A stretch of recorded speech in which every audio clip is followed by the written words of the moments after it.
Belum pernah Allah menciptakan makhluk seindah manusia, sesempurna manusia. Belum pernah. Itu di Ragunan makhluk Allah puluhan ribu. Bandingin sama kita, bagus mana?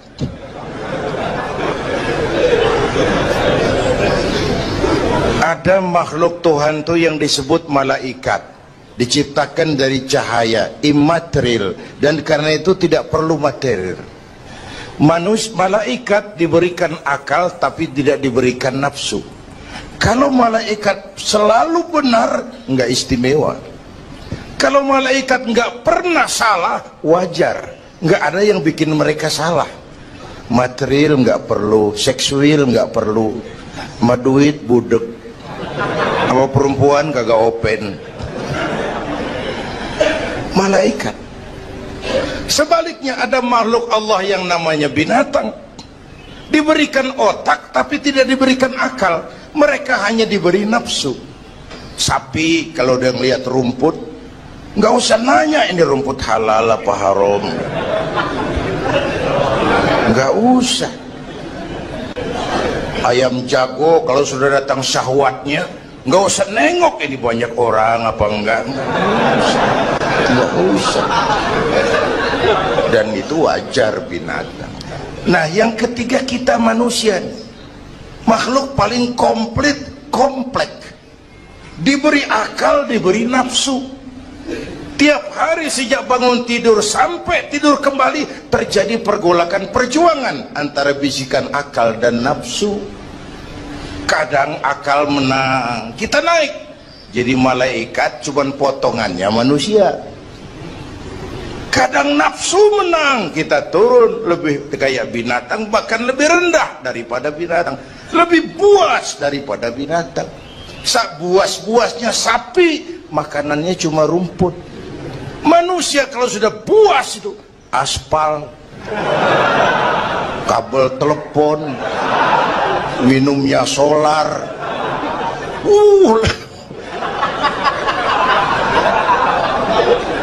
lebih buas dari binatang sekalipun. Agar akal bisa mengendalikan nafsu, Allah menurunkan agama, bukan menghilangkan, mengendalikan, mengatur. Manusia tanpa nafsu bukan manusia. Manusia nafsu melulu, kebo.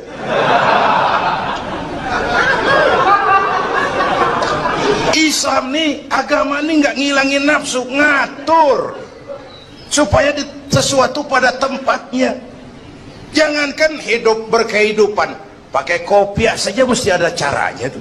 Ya, ada cara. Ceramah ya gini, dagang miringin dikit, main gaple begini.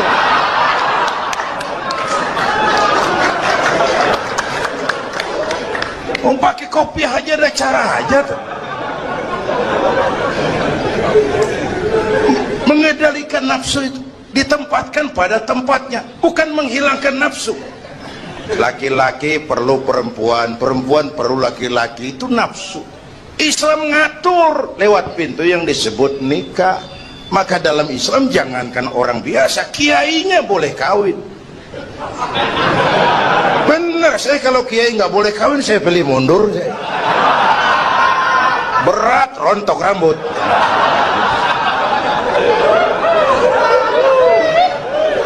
Ngatur. Saudara-saudara hadirin yang saya hormati, jadi ternyata di sini bukan perjalanan terakhir. Bahkan ini harus jadi titik awal ke depan, menata hari esok yang lebih pasti dan lebih baik. Pertama, jangan pernah terniat kita akan kembali ke sini lagi. Jangan pernah terniat bahwa kita optimis, itu harus. Bahwa kita semua punya salah, itu pasti. Nih, saya nih, Zainuddin nih, kalau mengharap masuk surga pakai amal yang saya kerjakan sendiri, roman-romannya tipis harapan. Bener.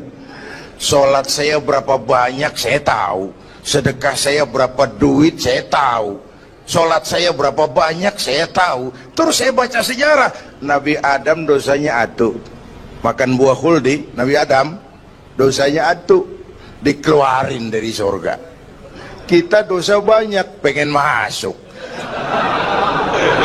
Kan kagak nyambung nih, nggak nyeklek. Untung Allah itu bukan Tuhan pendendam. Allah itu ramah dan penuh rahmah. Manusia, dosamu banyak, coba kau lihat rahmatku jauh lebih banyak. Manusia, dosamu besar, lihat ampunanku jauh lebih besar. Kau nangis di hadapanku, aku senyum melihatmu. Kau berjalan menujuku, aku lari menyambutmu. Sini manusia, sini. Itu yang bikin kita optimis. Allah ramah dan penuh rahmah. Tuhan kita bukan Tuhan pendendam. Jangankan kita nih yang ada dalam Duratan apa Riyadhus Shalihin itu kan riwayat lama.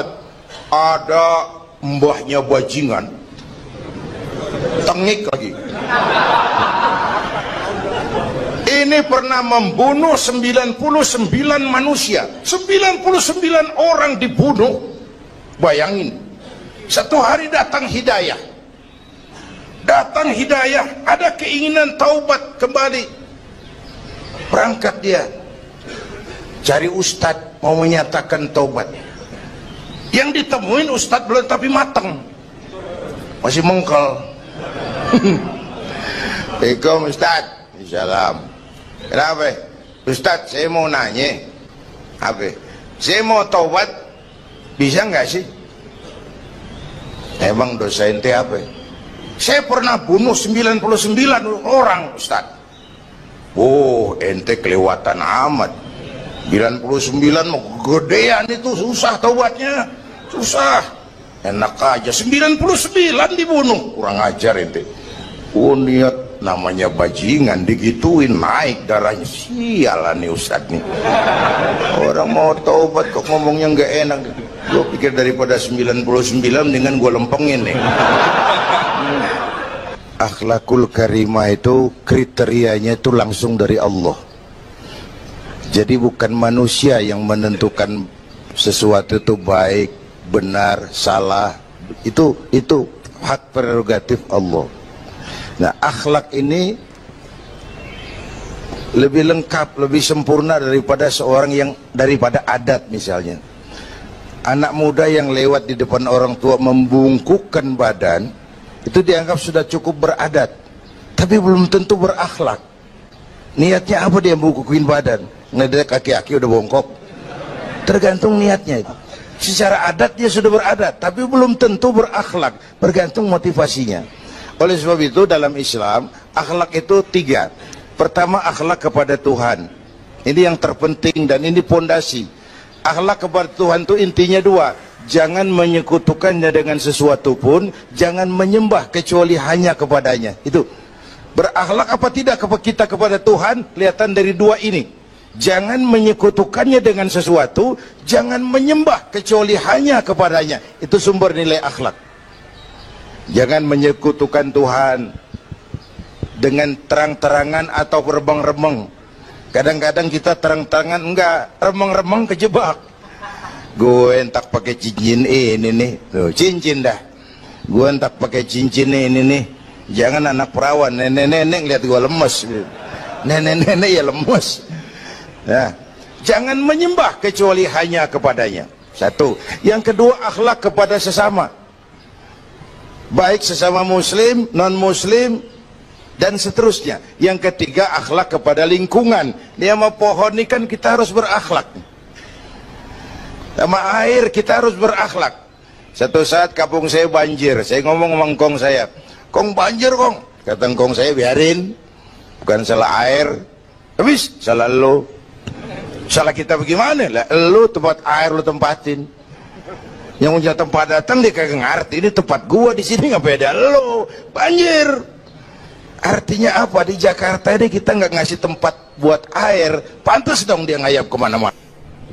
Al-Quran mengajarkan, wa tilkal ayyamu nudawiluha bainan nas. Hari itu kami putar di antara manusia. Tidak ada yang tetap. Segalanya pasti berubah. Sehingga para filosof bilang yang tetap adalah perubahan. Yang tetap adalah perubahan. Ada saat datang, ada saat pergi. Ada hari dilantik, ada saat menyerahkan jabatan. Ada saat berdiri, ada waktunya duduk. Semua datang dan pergi silih berganti. Dalam proses perubahan itu sering terjadi pergeseran nilai. Ya Bu? Apaan? Serius banget.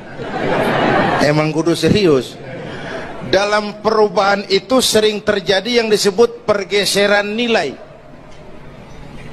Sebab apa? Sebab Al-Quran sudah memberikan indikasi. Kalla innal insana la yatgha ar-ra'ahus taghna. Manusia sering lupa diri apabila melihat dia berada dalam posisi yang mapan.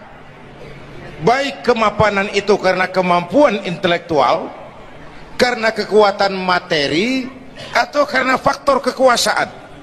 Dikala itu orang sering lentur dan luntur, mengalami proses degradasi. Banyak orang tadinya dengan lantang teriak berantas korupsi, ganyang korupsi, cuma karena belum dapat kesempatan. Begitu dapat kesempatan, korupsinya lebih gila dari yang diteriakin. Ada nggak yang model begitu? Di luar negeri. Di luar negeri, luarnya lagi malah. Terjadi proses degradasi. Makanya saya sih ngarepin ini menteri-menteri kabinet baru kayak yang kemarin dilantik, DPR baru, saya ngarepin waktu dilantik tuh baca doanya nawaitu sauma godin. Niat puasa dulu deh. Ini negara lagi kurang tapi bagus, ekonomi masih gonjang ganjing, rakyat masih Senin Kemis. Nawaitu sauma godin dulu deh. Nunda dulu, nunda tempe boleh abis maghrib. Nunda entaran. Tahu boleh abis maghrib. Menteri mau naik mobil mewah boleh, ntar kalau ekonomi udah mendingan, rakyat napasnya udah pada lega. Nawaitu saum, ini malah dilantik malah Allahumma lakasumtu. Doa buka puasa yang dibaca habis rakus semua jadi.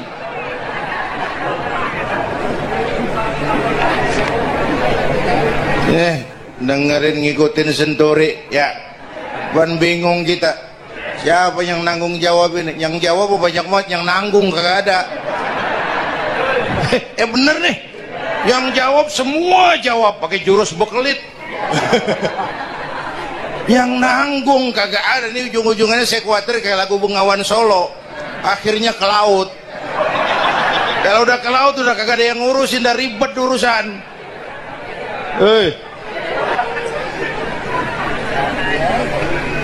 Kita ini sekarang banyak yang merasa pinter tapi tidak pinter merasa.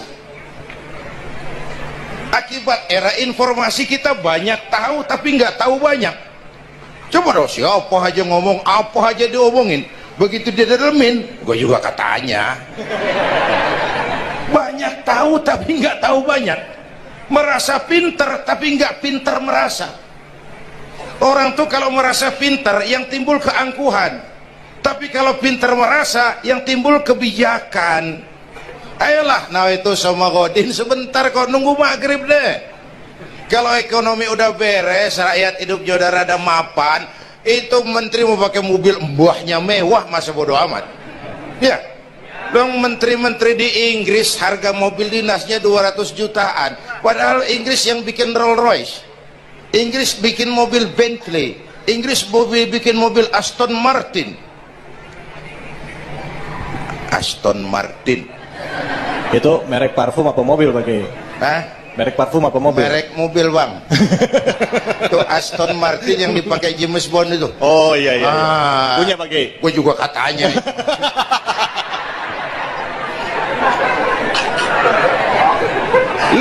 mobil menterinya harga 200 jutaan. Menteri-menteri Malaysia pakai mobil Proton Saga, produknya sendiri. Kita 1,3 miliar. Mudah-mudahan mobil dinas baru ini bisa meningkatkan kinerja saya, kata seorang menteri. Dodol. Apa hubungannya mobil mewah sama kinerja? Apa hubungannya mobil mewah sama kinerja? Kalau memang mental bajai, biar naik Mercy juga selandang-selandang nggak karu-karuan. Mental. Dan ini saya mau bicara, kita perlu stabilitas temperatur batin atas terjadinya perubahan yang membawa pergeseran nilai. Kita harus kayak ikan di laut. Ibu tahu ikan di laut? Tahu? Itu katanya ikan di laut udah Kristen semua, sebab yang paling gedenya paus.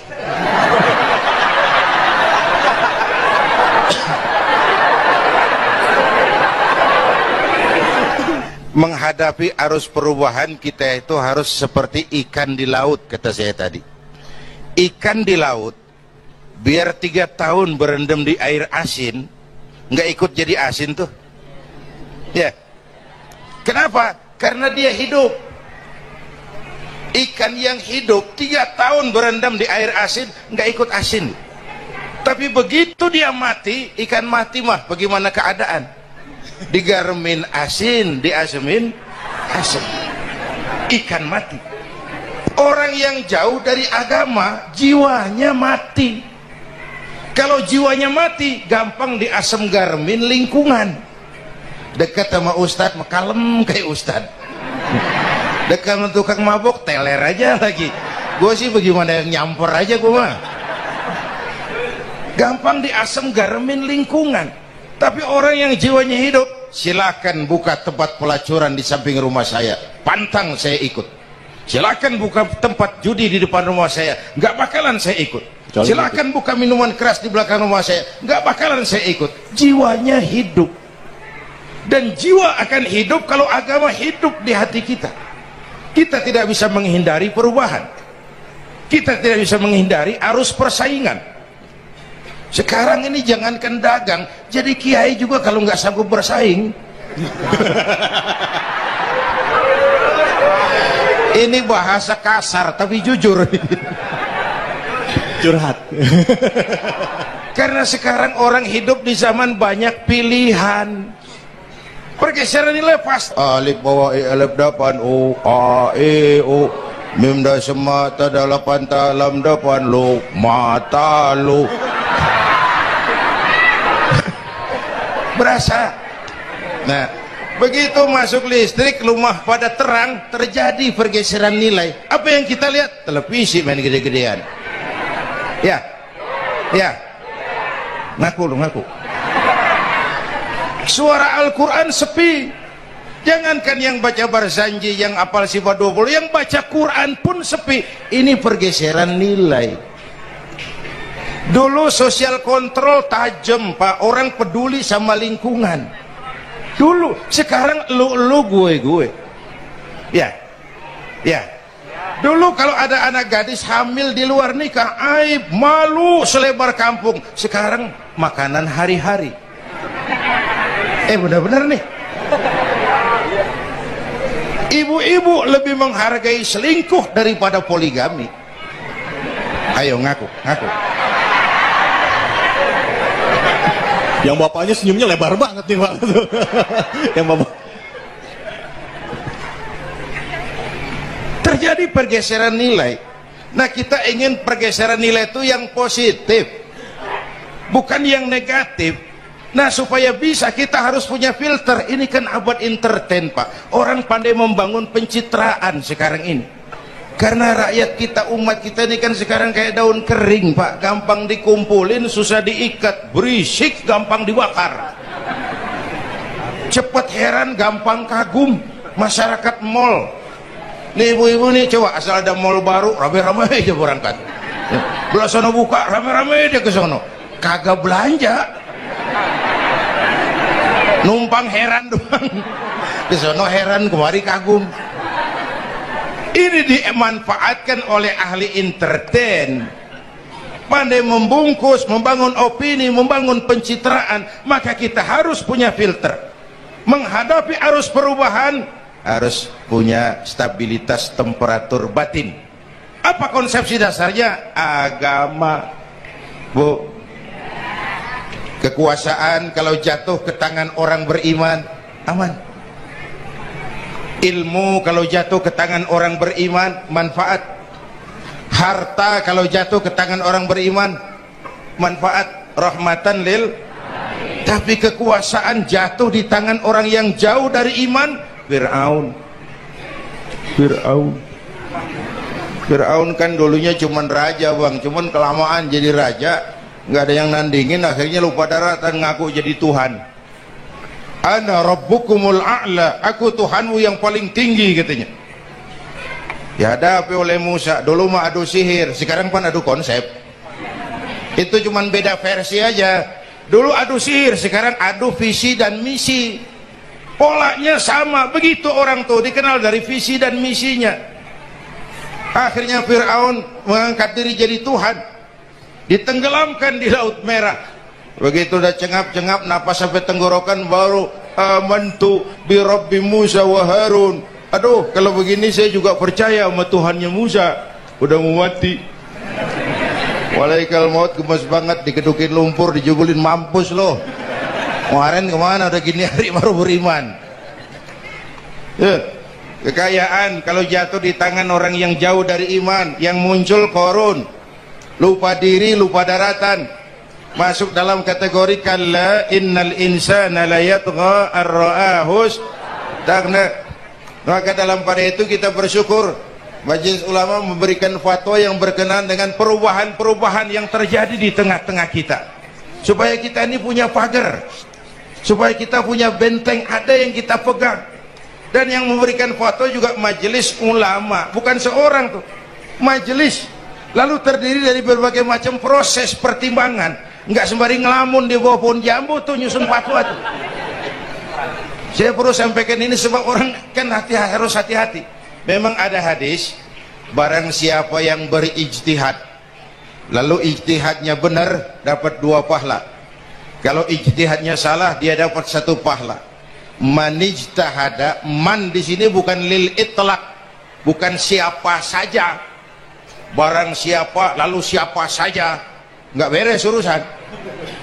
Barang siapa yang memenuhi persyaratan untuk berijtihad lalu dia berijtihad, itu yang kalau salah dapat 2, kalau salah dapat 1, kalau benar dapat 2. Jadi manijtama'a fihi syurutul ijtihad, bukan man lil itlaq lalu siapa saja boleh berijtihad lalu lahir fatwa yang aneh-aneh. Tetapi sungguh pun demikian, fatwa Majelis Ulama itu tidak bersifat mengikat. Ini yang bijaksananya. Tuh, dalam Al-Quran Pak, Bu, balik lagi ke ceramah nih. Dalam Al-Quran Allah itu maha bijaksana. Kapan? Coba. Kalau surga disediakan untuk orang yang tidak punya dosa, sepi surga. Ya. Nih, ayo jujur nih. Ada nggak yang kagak punya dosa di sini? Nggak ada. Untung Allah bilang apa? Wa amma man sakulat mawazinuhu fahuwa fi 'ishatir radiyah. Orang yang timbangan kebaikannya lebih berat dari timbangan La ilaha illallah, bahwa tidak ada Tuhan yang perlu disembah selain daripada Allah Subhanahu wa ta'ala. Ini hakikatnya merupakan inti daripada ajaran rasul-rasul terdahulu. Kenapa? Seluruh rasul bersumber dari satu sumber yang sama, yaitu dari Allah Subhanahu wa ta'ala. Maka prinsip ajaran ketuhanan yang mereka bawa tentu saja sama. Nabi Adam mengajarkan la ilaha illallah, Nabi Nuh mengajarkan la ilaha illallah, cuma tentu sambungannya Nuh Rasulullah. Nabi Ibrahim mengajarkan la ilaha illallah, Ibrahim Rasulullah. Nabi Musa mengajarkan la ilaha illallah, Musa Rasulullah. Bahkan Nabi Isa mengajarkan la ilaha illallah, Isa Rasulullah. Dan Nabi Muhammad mengajarkan la ilaha illallah, Muhammadur Rasulullah. Akhlak manusia kepada Allah dengan menanamkan tauhid. Jadi kalau ingin berakhlak yang benar kepada Allah, jaga tauhid, pegang teguh akidah. Saudara-saudara kaum muslimin rahimakumullah. Lawan daripada tauhid adalah kufur. Kufur bisa dua. Bisa kufur iman, bisa kufur nikmat. Kufur itu sifatnya, kafir itu orangnya. Ada orang kufur iman, dan ini merusak akhlak kepada Allah Subhanahu wa ta'ala. Kufur iman itu kadang-kadang bentuknya syirik, orangnya disebut musyrik. Kufur iman itu kadang-kadang bentuknya nifaq, orangnya disebut munafik. Kufur iman itu kadang-kadang bentuknya riddah, orangnya disebut murtad. Ini merupakan jenis daripada kufur-kufur iman dan tergelincirnya manusia daripada akhlak kepada Allah Subhanahu wa ta'ala. Benar, di zaman sekarang kita tidak menyembah berhala. Memang di zaman sekarang kita tidak menyembah patung. Iya, kita tidak berkeyakinan Tuhan lebih dari satu. Tapi kadang-kadang akhlak kita kepada Allah sering lentur dan luntur, sering bergoyang dan tergoncang, sering kena erosi dan polusi. Bahwa kita tidak menyembah Latta, Uzza, Manat dan Hubal seperti masyarakat jahiliyah dahulu, memang. Tapi Latta zaman sekarang, Uzza zaman sekarang, Manat dan Hubal di zaman sekarang, berhala-berhala di abad kita sekarang ini, kadang-kadang bernama harta, kadang-kadang bernama wanita, kadang-kadang bernama tahta, mungkin juga bernama Toyota. Sesuatu yang lebih kita agungkan daripada Allah, menjelmalah dia menjadi berhala-berhala di zaman kita sekarang ini. Manakala kita di kantor sudah lebih takut kepada kepala bagian kita daripada kepada Allah, maka Tuhan kita barangkali adalah kepala bagian kita. Manakala kita sudah lebih takut kepada manusia daripada kepada Allah, bergeserlah akhlak kita kepada Allah, mengagungkan manusia dan menomorduakan Allah. Maka di zaman sekarang akhlak kita kepada Allah sering kena erosi, sering kena polusi. Mungkin karena sulitnya lapangan kerja, tingginya tensi ekonomi, persaingan hidup yang makin tajam, sulitnya mencari lapangan kerja, orang kadang-kadang nekat, sedikit pertimbangan, picik pandangan, mudah melakukan potong kompas, sehingga terjadilah perbuatan-perbuatan yang memelencengkan akhlak kita kepada Allah Subhanahu wa ta'ala. Kadang-kadang terjebak mempercayai selain daripada Allah. Kadang-kadang terjebak di dalam mengagungkan yang selain daripada Allah lebih dari yang seharusnya. Terkenalah akhlak kita kepada Allah, jaringan-jaringan erosi dan polusi. Kufur sebagai lawanan daripada tauhid merupakan sifat daripada orang yang tidak berakhlak kepada Allah. Bentuknya pertama bisa syirik. Syirik itu artinya meyakini ada Tuhan lain selain daripada Allah. Itu yang namanya syirik. Jadi percaya Tuhan ada, cuman Tuhannya kelebihan. Itu yang disebut syirik, dan itu merupakan cerminan dari akhlak yang rusak kepada Allah Subhanahu wa ta'ala.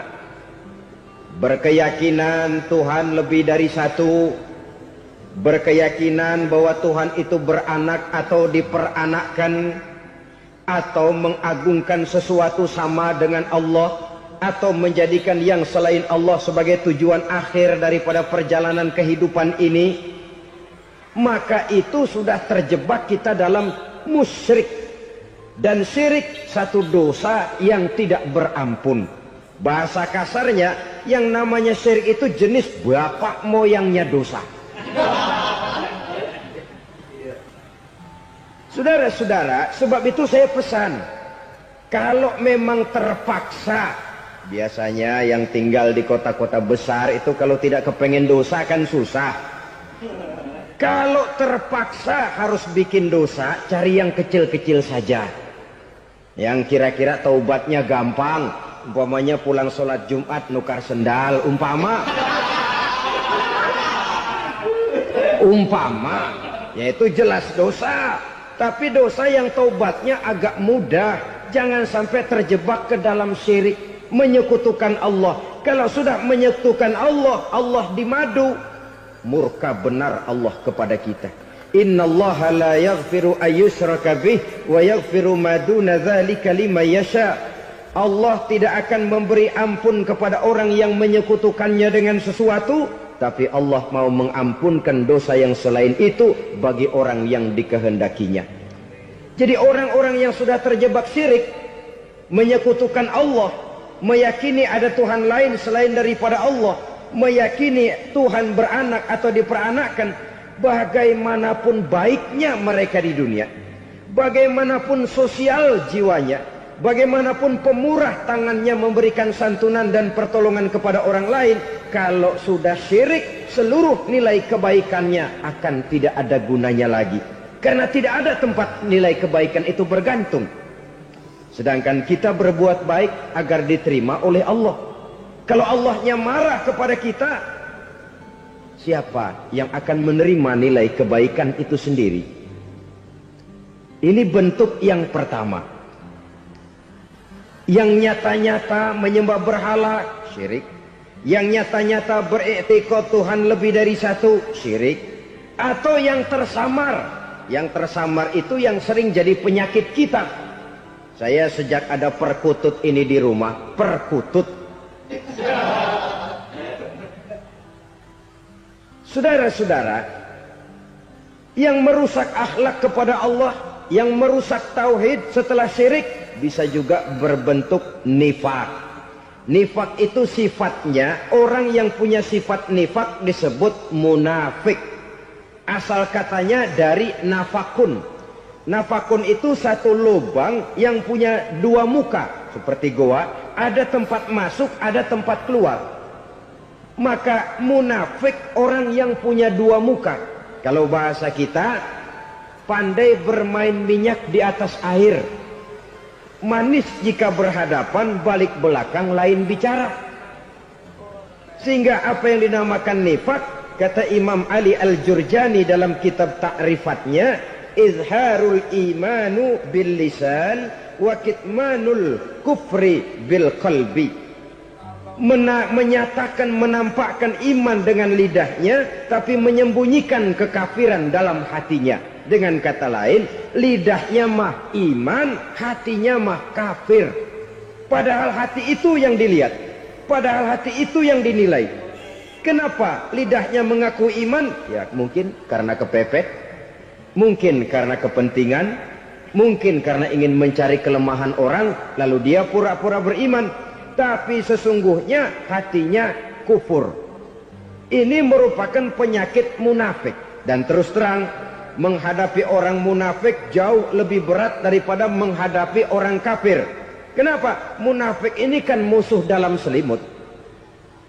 Mau dibilang musuh nyata-nyata, apalagi di zaman Rasul ya, ketika periode Madinah, berat sekali menghadapi orang munafik.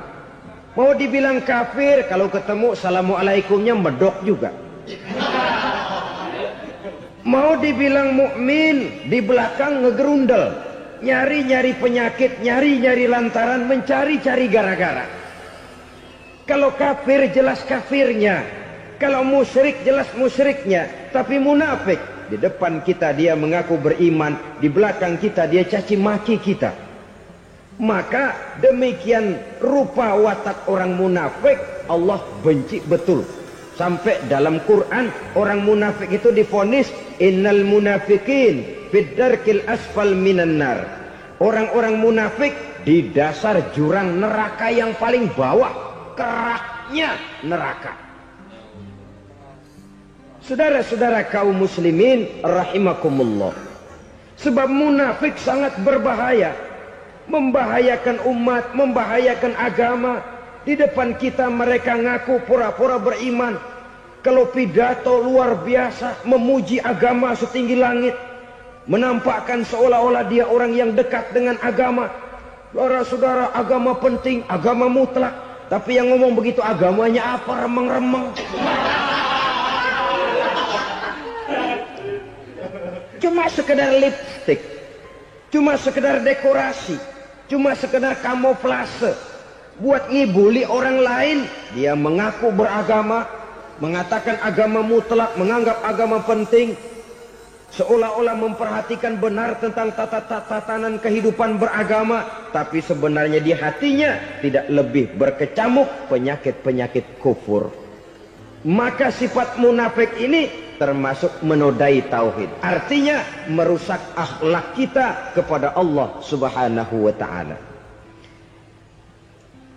Sifat yang ketiga yang juga merusak akhlak kita kepada Allah dinamakan riddah. Riddah itu sifatnya, orang yang punya sifat riddah disebut murtad. Murtad keluar dari Islam. Keluar dari Islam tentu tadinya di dalam Islam. Oleh satu perbuatan dia bisa menjadi murtad. Misalnya tadinya dia iman benar kepada Allah, tapi melarat. Kadang-kadang sehari masak, 3 hari libur. Akhirnya oleh kesulitan ekonomi dia tidak kuat. Ada yang menawarkan kebaikan, dibawain supermi, dibawain obat-obatan, diberikan beras. Goyah imannya. Keluar dia dari Islam, ikut agama orang yang memberikan pertolongan kepadanya, memilih kesenangan sebentar dengan mengorbankan kebahagiaan yang kekal. Maka orang semacam itu riddah sifatnya, murtad orangnya, keluar dari Islam.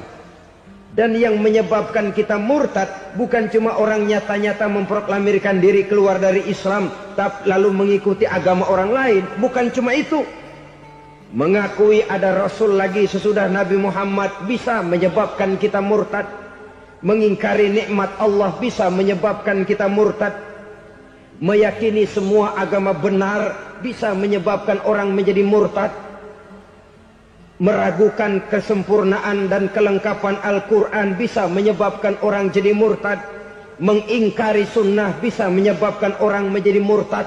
Banyak hal-hal yang bisa mendatangkan penyakit riddah dan membuat pelakunya menjadi murtad. Dan ini menodai akhlak kita kepada Allah Subhanahu wa ta'ala.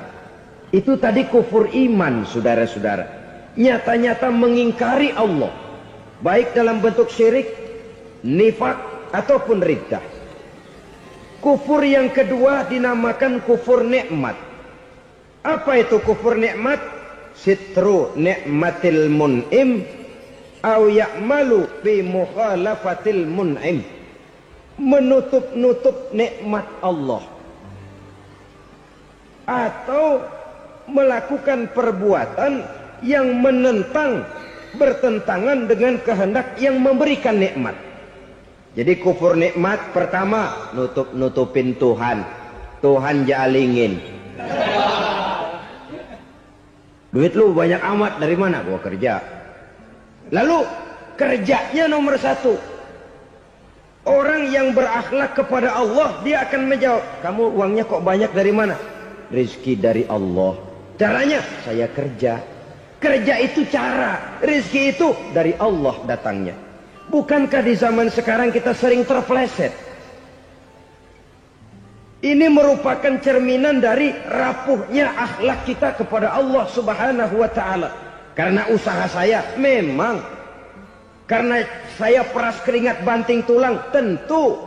Tapi sadarkah kita bahwa sepanjang yang bisa kita lakukan cuma berusaha, peras keringat banting tulang?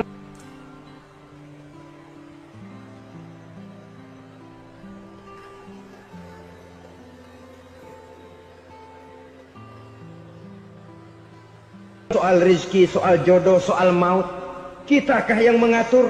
Kitakah yang menentukan? Subhanallah. Manusia sungguh tidak berdaya menghadapi 3 hal paling pokok ini. Rezeki, kita cuma bekerja. Kitakah yang menentukan? Tidak. Kita berusaha saja, rezeki belum pasti dapat. Apalagi kalau kita tidak berusaha.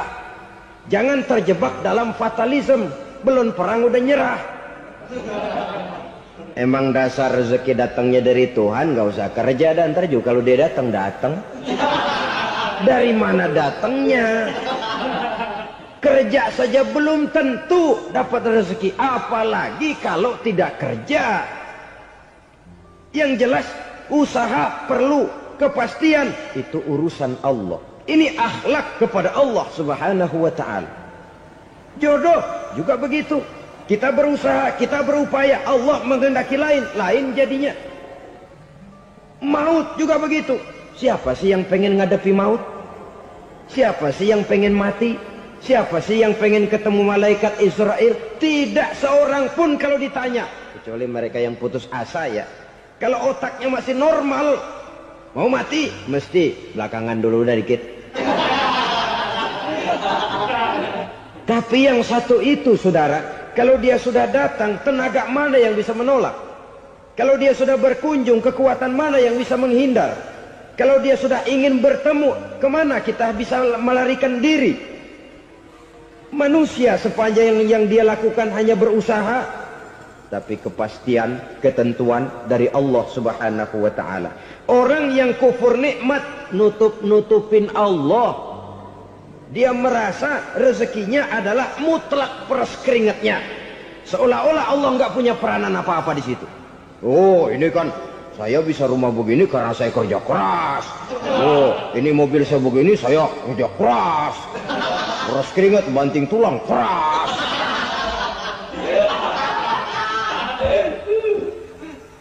Saudara-saudara kaum muslimin rahimahkumullah. Jadi menutup-nutupi Allah. Akibatnya nanti kalau dia berhasil, Allah ketutupan. Kalau dia gagal, orang lain dicaci maki, dicari kambing hitam. Kambing hitam kan mahal. Karena orang sering cari-cari kambing hitam.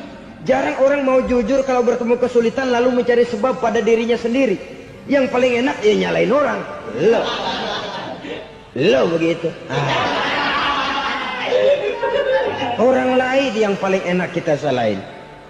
Au ya'malu fi mukhalafatil mun'im, atau dia melakukan sesuatu yang tidak sesuai dengan kehendak yang memberikannya nikmat.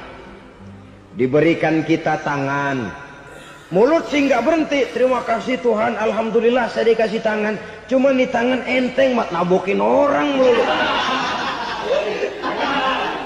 Itu sudah mukhalafatul mun'im, bertentangan dengan kehendak yang memberikan nikmat. Diberikan harta, mulutnya mah basah, terima kasih Tuhan, alhamdulillah dikasih harta, tapi pelitnya minta ampun. Kikir koret medit. Ini juga termasuk kufur nikmat, mempergunakan suatu nikmat bertentangan dengan kehendak daripada yang memberikan nikmat itu sendiri. Saudara-saudara kaum muslimin rahimakumullah. Oleh karenanya kufur iman memang lebih bahaya daripada kufur nikmat. Tapi jangan lupa, kufur nikmat bisa menyeret orang kepada kufur iman. Nah kalau Allah udah dialingin, Tuhan sudah dinomor duain, lama-lama kenapa dia tidak mendewakan dirinya sendiri? Mendewakan pangkatnya, mendewa-dewakan otaknya, mendewa-dewakan kemampuannya. Pada awalnya dia memang cuma kufur nikmat, tapi lambat laun kalau ini tidak diobati secara pasti orang akan mengarah kepada kufur iman. Bisa berbentuk syirik, bisa berbentuk nifak, bisa berbentuk riddah. Saudara-saudara, oleh karena itu menjaga akhlak kepada Allah mutlak penting. Sebab apa? Kita tidak berakhlak kepada manusia saja, kita dikucilkan dari pergaulan. Kalau kita tidak berakhlak kepada Allah, dikucilkan oleh Allah. Hadis qudsi menyatakan, man lam yashkur ala na'mai wa lam yasbir ala balai falyakhruj min tahtis samai falyatlub rabban siwaya. Kata Allah, siapa orang yang tidak mau bersyukur terhadap nikmat yang aku berikan kepadanya dan tidak mau sabar terhadap ujian yang aku berikan kepadanya, falyakhruj min tahtis samai, persilahkan saja keluar dari kolong langitku, waliyatlub rabban siwaya, tolong cari Tuhan lain selain daripada aku. Murka Allah, diusir, cuman gak kedengeran aja. Siapa yang tidak mau syukur terhadap nikmatku, siapa yang tidak mau sabar terhadap ujian yang aku berikan kepadanya, persilahkan keluar dari kolong langitku ini, cari Tuhan lain selain aku. Langit Tuhan yang punya, Tuhan kita lawan, diusir dari kolong langit, mau pindah ke kolong mana?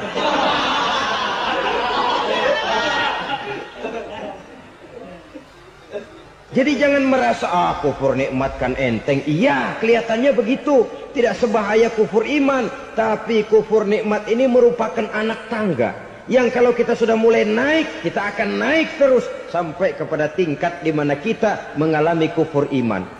Kalau sudah ke sana, maka akhlak kita kepada Allah terkenalah erosi, terkena polusi, hancur akhlak kepada Allah, dan itulah sumber kesengsaraan abadi. Kalau cuma kita tidak berakhlak kepada manusia, barangkali resikonya cuma kehidupan di dunia ini. Mungkin juga ada kehidupan akhirat. Tapi kalau sudah tidak berakhlak kepada Allah, dunia akhirat kita rugi dan celaka. Maka pada kesempatan ini saya mengajak, marilah jaga baik-baik akhlak kita kepada Allah. Satu kali kita bertauhid, sampai mati kita bertauhid. Satu kali la ilaha illallah, jangan tergelincir lagi kita keluar daripada kalimat itu. Satu kali kita bertuhankan Allah, jangan bertuhan yang lain selain daripada Allah. Jangan sekutukan Allah, jangan samakan Allah dengan sesuatu, jangan mengangkat yang lain sama agungnya dengan Allah. Sebab dengan demikian kita seolah-olah sudah mengotori akhlak kita kepada Allah Subhanahu wa ta'ala. Saudara hadirin yang saya hormati, jadi oleh karenanya akhlak kita kepada Allah merupakan basis daripada kehidupan beragama. Kalau itu sudah mulai rapuh, mulai terkena erosi dan polusi, mulai rusak, dikhawatirkan nanti nilai ibadah kita kepada Allah juga akan turut ambruk karenanya. Saudara-saudara kaum muslimin rahimakumullah, tugas yang kedua, memperbaiki akhlak manusia kepada sesama manusia. Kita tahu Islam sesuai dengan namanya adalah agama damai. Maka akhlak manusia kepada sesama manusia menempati porsi yang penting dalam kehidupan beragama. Bagaimana seorang muslim bergaul, bertata krama terhadap sesama manusia. Mari kita lihat lebih jauh persoalannya. Untuk memudahkan pembicaraan dari kacamata agama, kita kelompokkan saja manusia itu dalam dua. Pertama yang seiman dan yang kedua yang tidak seiman. Yang tidak seiman itu kita sebut saja kufur atau kafir. Nah, kepada yang kafir pun kita diajarkan untuk berakhlak. Apalagi kepada yang memang nyata-nyata seiman, sekeyakinan, seakidah. Kemanapun Islam datang, ke negara manapun ia masuk, ia tidak menaburkan kerusakan. Jadi tidak benar kalau orang pernah itu menggambarkan, saking sentimennya seorang orientalis pernah menggambarkan Nabi Muhammad di tangan kirinya Quran, di tangan kanannya pedang. Menggambarkan seolah-olah Islam dikembangkan dengan kekerasan. Sebenarnya tidak sama sekali. Kalaupun dalam sejarah perkembangan Islam pernah terjadi perang, maka perang dalam Islam sesungguhnya, apabila kita amati sejarahnya, bukan untuk memaksakan agama. Karena memang agama tidak bisa dipaksakan. Tetapi justru untuk mempertahankan agama dari segala macam hambatan, rintangan, hinaan, dan fitnahan. Tapi kemanapun yang jelas Islam masuk, dia tidak pernah membuat kekacauan, kerusuhan, ataupun penghancuran. Candi Prambanan bahkan dipugar, Gereja-gereja tidak ada yang dihancurkan oleh umat Islam. Kenapa? Islam agama damai. Soal agama, soal lakum dinukum waliyadin. La ikraha fid din, qad tabayyana ar-rusdu minal ghayy. Tidak ada paksaan dalam beragama, sebab nyata yang benar dengan yang tidak benar. Belum pernah ada orang kafir masuk ke perkampungan orang Islam lalu dikejar-kejar, diteriakin kafir, kafir, sunatin.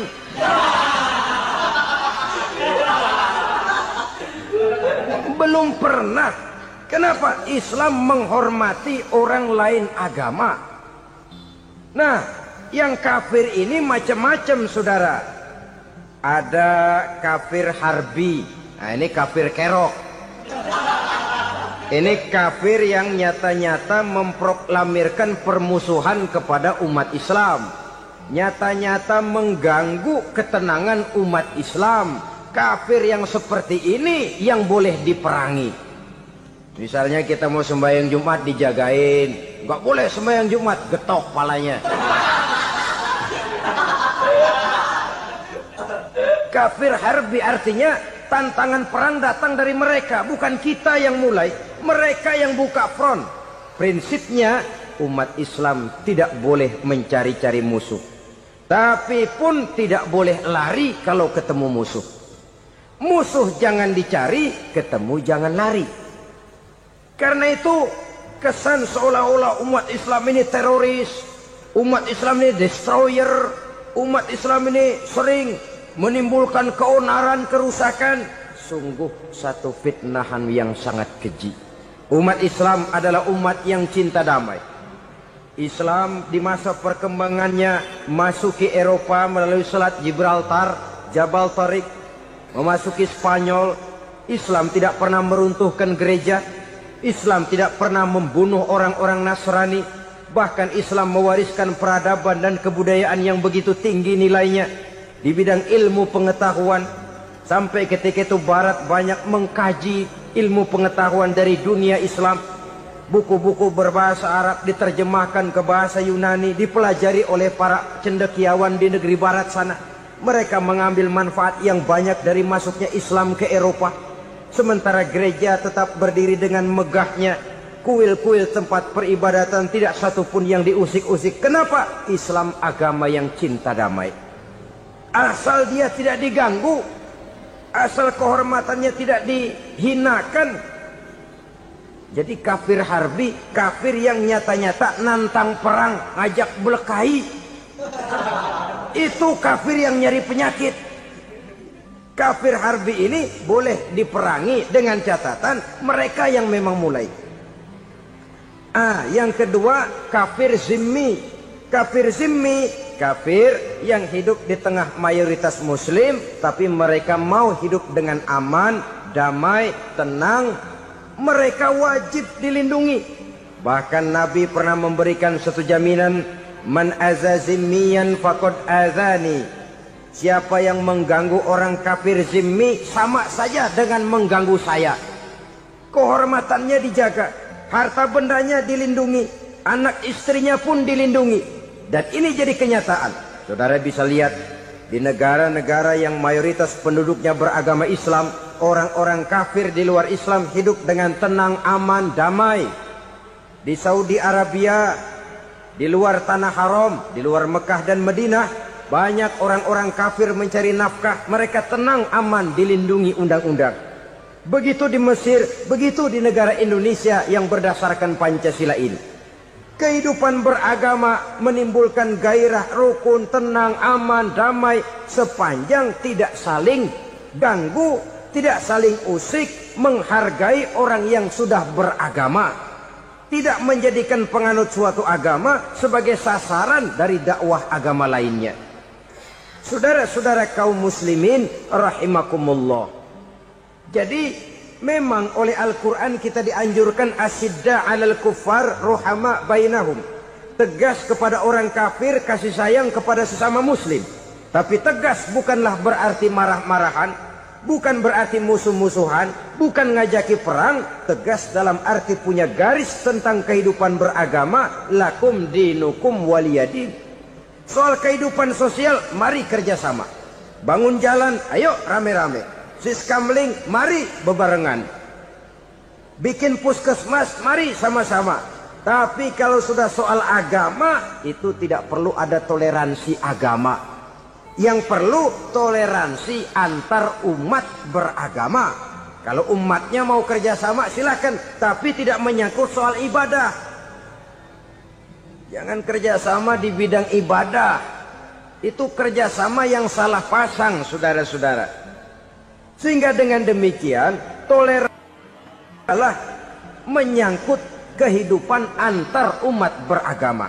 Sedangkan agama sendiri punya coupling yang nyata. Sehingga dengan demikian tegas kepada orang kafir dalam arti kita punya satu kepribadian. Tidak ngambang. Enggak, lalu kalau ditanya orang, sebenarnya agama lu apa sih? Ah, gua mah gimana musimnya aja. Agama pakai musim kayak rambutan. Akhirnya ya begitu, musim-musiman. Ke masjid kelihatan, ke gereja hayo, ke candi nongol, ke apa? Bingung malaikat bagaimana nyatetnya nih bocah ini. Di mana aja ada. Kita punya satu kepribadian. Saya Muslim dan garis saya ini, lakum dinukum waliyadin. Bagi Tuhan persilakan agama Tuhan, bagi kami agama kami. Kami hormati Tuhan, Tuhan hormat kepada kami. Tapi soal agama, couplingnya jelas. Kerjasama, mari urusan muamalah, bidang sosial. Yuk kita sistemling sama-sama dengan orang lain agama. Mari jaga kerukunan, kesatuan, persatuan, kekompakan. Perbaiki jalan yang rusak, mari sama-sama. Mendandani jembatan yang runtuh, mari sama-sama. Tapi sembahyang, couplingnya lain-lain.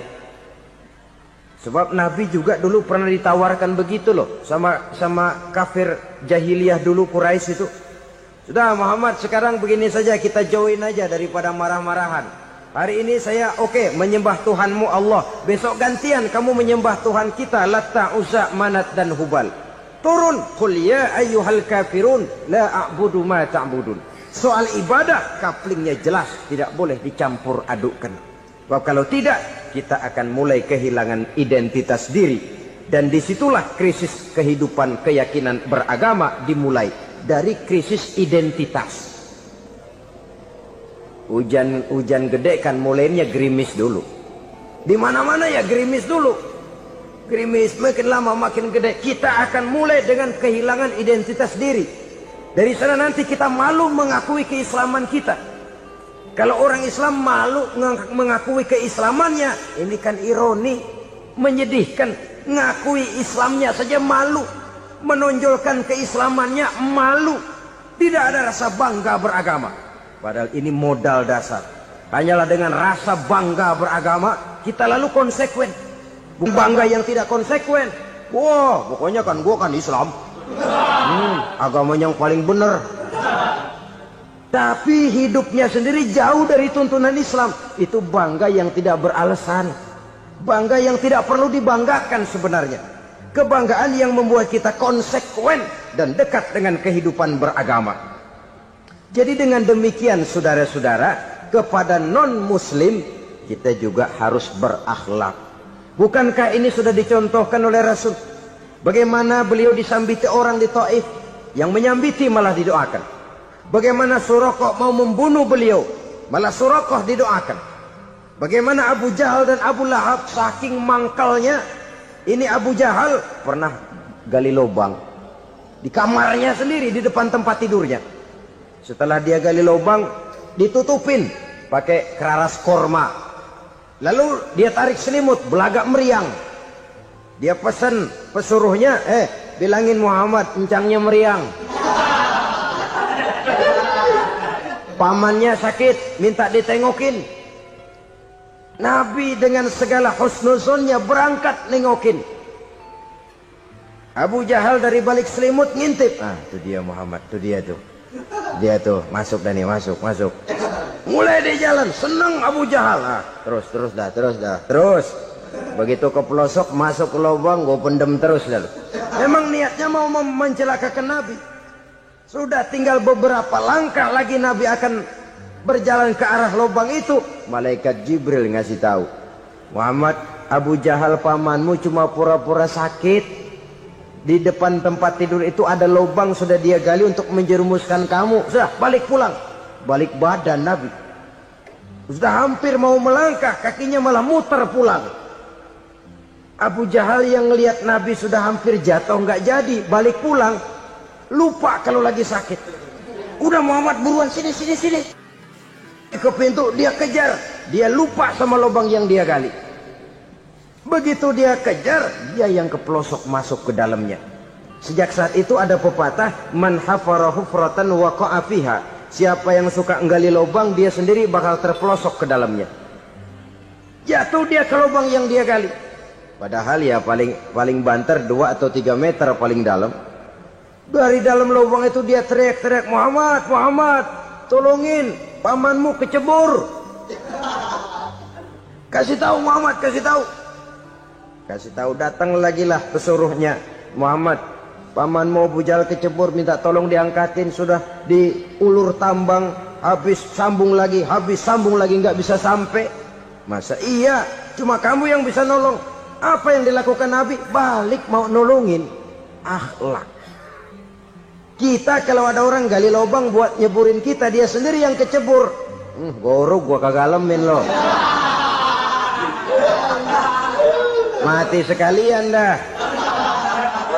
Nabi mah enggak, balik nolongin tuh Abu Jahal. Kenapa paman kecebur? Iya Muhammad, tolong, tambang udah diulur-ulur, sambung-sambung nggak sampai. Aduh kasihan paman, nih pegang tangan saya. Nabi cuma ulurin tangan, nyampe dipegang oleh Abu Jahal. Diangkat ke atas. Nyampe atas, apa kata Abu Jahal? Tambang bergulung-gulung nggak nyampe, kamu cuma pakai tangan doang kok bisa Muhammad, hebat banget sihirmu. Mukjizat dia bilang sihir, udah ditolongin nyelak lagi, kan yang enak kita injak palanya. Orang dulu bilang wah katanya nolongin anjing kejepit. Udah selesai ditolongin malah yang nolong digigit. Saudara hadirin yang saya hormati, kepada orang-orang kafir kita harus berakhlak, menghormati mereka, tidak memaksakan satu keyakinan dalam batas-batas yang ditolerir oleh agama, yaitu pada masalah-masalah sosial dan muamalah. Itu kepada non-muslim, apalagi kepada sesama muslim. Baik akhlak kepada orang tua, akhlak kepada guru, akhlak kepada jiran atau tetangga, itu semua termasuk dalam akhlak kepada sesama manusia. Akhlak kita kepada orang tua, kadang-kadang kita orang timur ini ketularan orang barat. Engkongnya dianggap CS. Salaman main kedet aja, halo kong. Engkongnya berhalo di bengong. Saudara-saudara kaum muslimin rahimakumullah, akhlak yang tua kepada yang muda, akhlak yang muda kepada yang tua, kepada jiran dan tetangga, kepada sanak famili dan handai tolan, pendeknya kepada sesama muslim. Tetangga ada haknya, ada hak tetangga yang kalau kita berakhlak itu harus dipenuhi. Contoh kecil, kalau saya beli radio, itu saya dong boleh berpikir, ini radio saya beli pakai uang saya setel di rumah saya, sekeras-kerasnya ada apa sama orang lain? Radio gua, yang beli gua pakai duit gua, gue setel di rumah gue, ada urusan apa sama orang lain? Itu kalau menurut saya. Tapi tetangga sebelah saya kan bisa juga ngomong begitu. Mata gue yang ngantuk, gue tidur di rumah gue, kenapa suara radio lu masuk kemari? Ketika itulah lalu kebebasan saya nyetel radio dibatasi oleh kebebasan tetangga saya yang mau tidur. Ini sudah akhlak namanya. Umpamanya lagi ada Nabi ajarkan, iza tobakhta maraqatan fa'akthir ma'aha wa ta'ahad jiranaka. Kalau kamu masak sayur, banyakin kuahnya, bagiin tetangga kamu. Bukan bagiannya itu yang jadi soal, tapi akhlak kepada tetangga. Udah tahu tetangganya kelaparan, diseksa, goreng ikan asin, se-RW baunya ngayap, kembang kempis orang nungguin.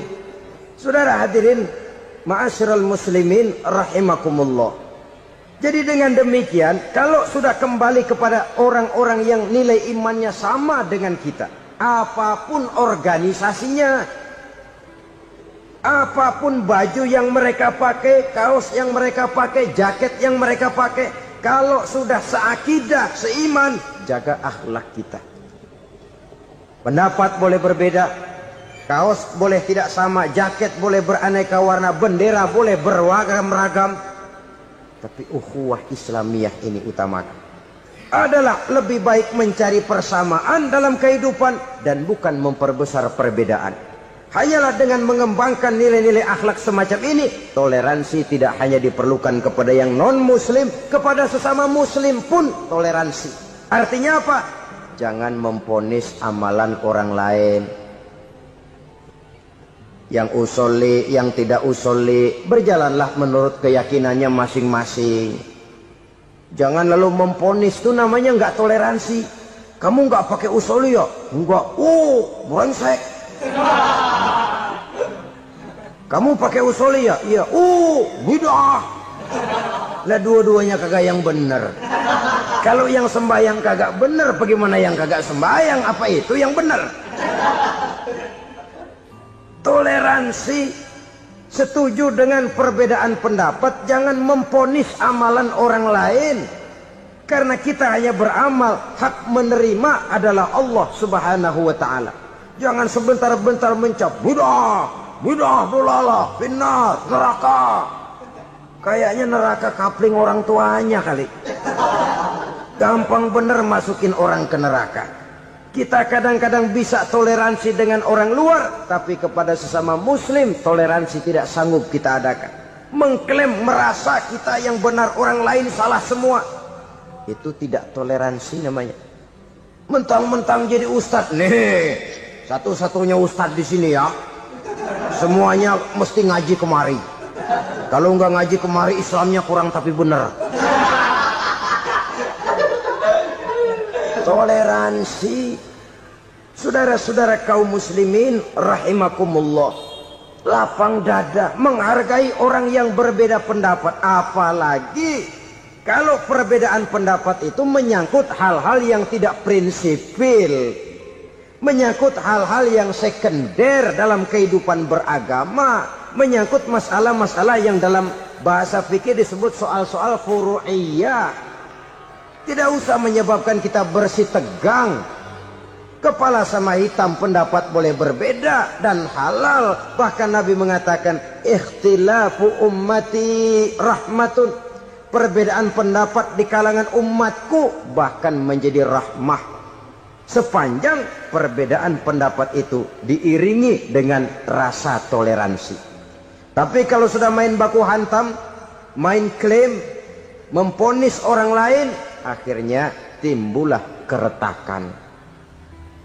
Jangan heran kadang-kadang satu masjid dua kelir. Ya soal kelir boleh kelar-kelir, boleh kelar-kelir, tapi kalau harus terlalu mencolok menyebabkan timbulnya keretakan, saya kira yang akan turun bukan lagi rahmah tapi bala. Bala akan menimpa kita, jatuh kita menjadi umat yang lemah. Oleh karena di antara kita sendiri, sesama kita tidak pandai bertoleransi, tidak lapang dada. Ada anak muda kelihatannya mau majuan dikit, yang tua curiga. Kalau dia maju pasaran gua bangkrut dong nih. Lalu ditekan tuh anak ditekan melejit. Kadang-kadang yang tua maksudnya baik, mau memelihara, yang muda salah terima. Kan tua kejemur. Dari dulu sampai sekarang gitu-gitu doang. Anak kemajuannya. Padahal yang tua barangkali maksudnya juga baik, mau memelihara. Sebenarnya kalau kita bisa mencoba mencari titik temu dengan alur komunikasi, tidak merasa diri yang paling benar, tapi toleransi, boyak menerima pendapat orang lain, setidaknya mau mendengar omongan orang.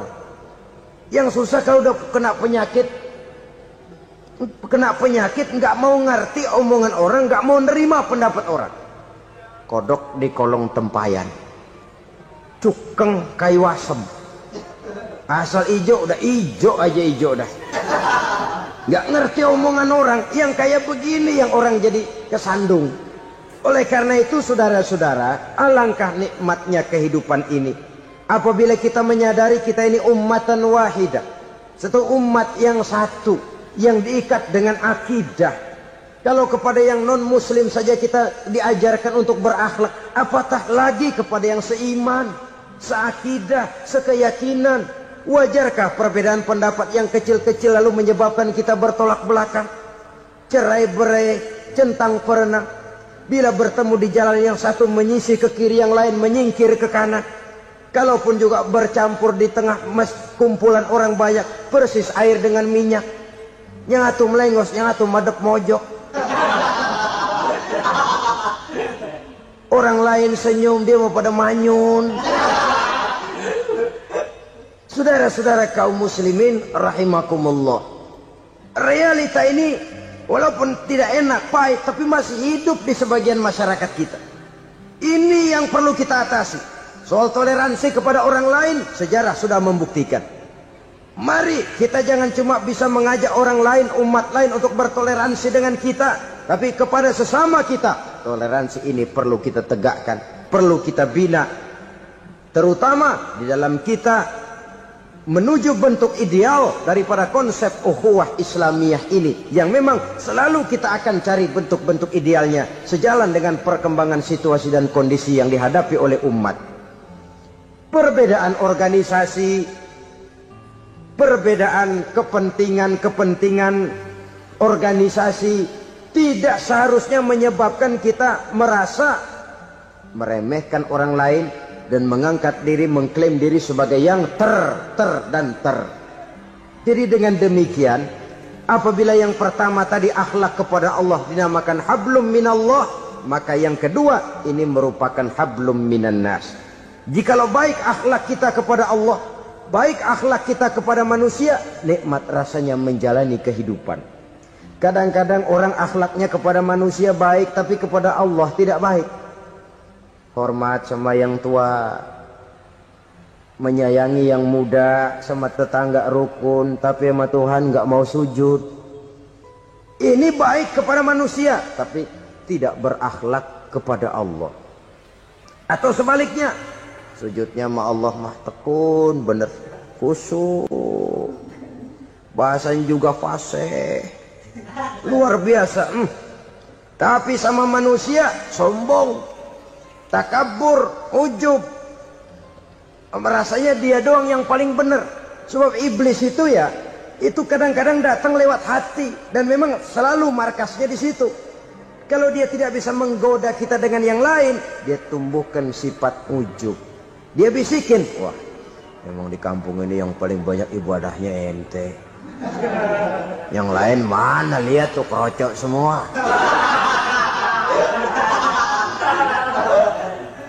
Lalu di hati orang itu tertanam sifat iya ya. Nah, tatkala iya ya, dia sudah terkena serangan iblis. Akhirnya apa? Orang lain diremehin.